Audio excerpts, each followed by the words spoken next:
So really quickly, I wanted to do an update. It is already well into the end of October, and the driver who hit me up by Mount Hood on September 8th, Jenna McClure, we have had nothing but negative experiences with this person.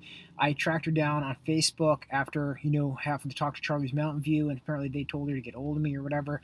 And I asked her, do you have a policy with a different company for this car? Because the State Farm thing didn't go back. Eventually, through Clackamas County Sheriff, after calling them like 100 times, we found that this person was in a car that did not belong to her. So the car is registered, owned, and insured with a different person in a different insurance company, which is Farmers. She had given me the State Farm card. And prior to me finding out that data, and though asking her, if it's her car and if she has a different policy and all this stuff, and then she blocked me and said, well, we should be doing this in court, but smart ass answer, but not even her car. So whoever owns the car needs to know, obviously, that the car was in an accident and, and the claim would be on their policy that is active for that car. That makes sense why Clackamas County didn't cite her for being uninsured, because it's not a stolen car, hopefully it's not a stolen car. Originally I was like, well, is this a stolen car? They're like, well, it would show up on our stolen car list if it was reported as stolen. So, the claim would be on the policy of whoever the owner is, and hopefully she had permission to be driving it.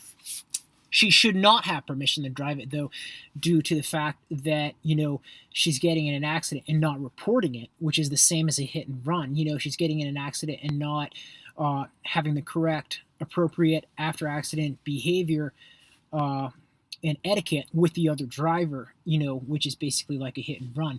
Because if that car is insured with a different company, that policy and that company's insurance information should have been given to me. And even if it wasn't with her physically that night when the accident happened on September 8th, when I contacted her and made efforts to contact her afterwards, she should have clearly, with a polite and professional and appropriate behavior and good etiquette way, provided me with the correct information when I specifically asked for it. Instead, she's done everything she could to try to mislead me, to try to act in a childish and inappropriate way with regard to this series of events, and an un-American way as well. And I have to also sort of indict or just say a couple negative comments on Clackamas County, because I called them so many times about this, and it was a waste of not just my time, but the county's time and resources as well. Because if that car is coming up insured to a different company, and they're not going to cite her for being uninsured because she's in permission driving that car with someone else, maybe it's your parents' car, maybe it's some, whoever, whatever. But then Clackamas County, they should have earlier, I think, in the chain of how many times I called them, they should have given me that data. And that way, so I would have stopped calling them. I would have had that data, and eventually I got it, but I had to specifically ask for it. And I guess there's a process to the DMV, the accident report, for me to get that information, who the owner is of the car. And I already talked to Farmers, and I'll put it on their claim or whatever. But, which all makes sense, but still, I feel like that the way the officer had laughed that night, we were dealing with some corruption and some complicitness, and I believe that Jenna McClure has, done this in other instances as well. And like I pointed out online, this is a person who is, showboating indecent exposure and committing all kinds of small petty crimes in this area, and very, showcasing that stuff online herself, bragging about it and posting it. No one else is doing this. So this is a person who doesn't have a proper boundary, I think, in terms of that appropriate behavior, in terms of that etiquette. And I personally feel like this has been a colossal waste of my time. It has damaged my personal and professional life, and certainly that individual should be held accountable. And, there's more than enough evidence of other crimes beyond anything to do with me and my accident with her to, have her convicted of those things. So clearly also just a stupid person. And I think that that's one thing that I want to underline, Cyril, here, that Jenna McClure is not a if she was smart, she wouldn't be posting pictures of herself exposing her genitals and putting, other people's private parts in her mouth and vice versa on the internet, because that's indecent exposure, and it's not in a, and we're talking about like up on a bridge where cars are passing, and exposing her vagina and stuff. This is not a person who has any good sense of boundaries or propriety about them. And clearly, in terms of my personal interactions, also has been a person that I've had a very negative experience with.